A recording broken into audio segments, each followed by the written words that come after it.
So for those of you that follow my other channel, Tortor Smith, you will have seen this little sequence within a film that I made over on that channel. I'm making a video every week on various different topics and trying to create it with some of my animation in there.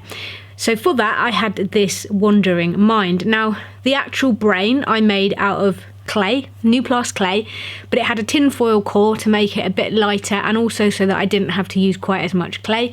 What I did was I covered it over roughly with the clay, and then I made a really long sausage and just sausaged it round in a brain shape, and then I roughened up the surface slightly with a pin to make it look a little bit less regular and more natural. So to create this walk cycle, I was also doing it for TikTok, so I have marked off in Dragonframe a phone aspect ratio here, so that is 1080 by 1920, and frame by frame I'm going in and I'm doing my walk. Now, to do a walk cycle, you could use reference footage, and you can find this in multiple animation books. A really good book is the Animator Survival Guide.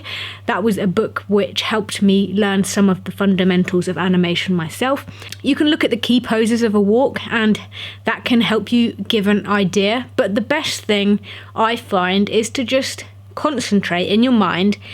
You know, act it out if you need to, film yourself in live action walking and then copy it frame by frame. If that's how you have to do it the first time, then that's also a way to learn.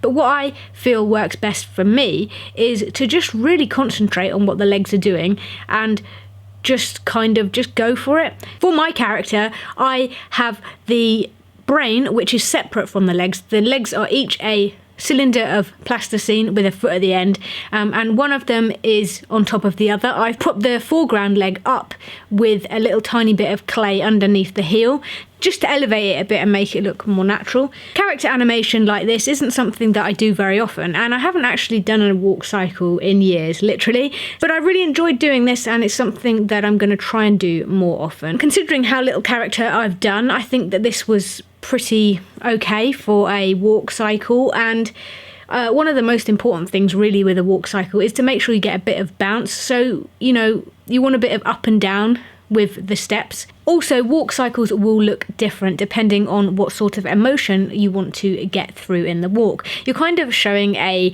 thought process when you animate a character, and obviously this is a wandering mind, so I wanted it to look as if they were kind of thinking, you know, like you're strolling along and you're thinking. So that is what I was trying to get across with this walk, and I think that I achieved that. What I've ended up with is what I set out to do. If you like this video, please do give it a thumbs up, and if you'd like to see more behind the scenes stop motion videos on this channel, then don't forget to subscribe as well.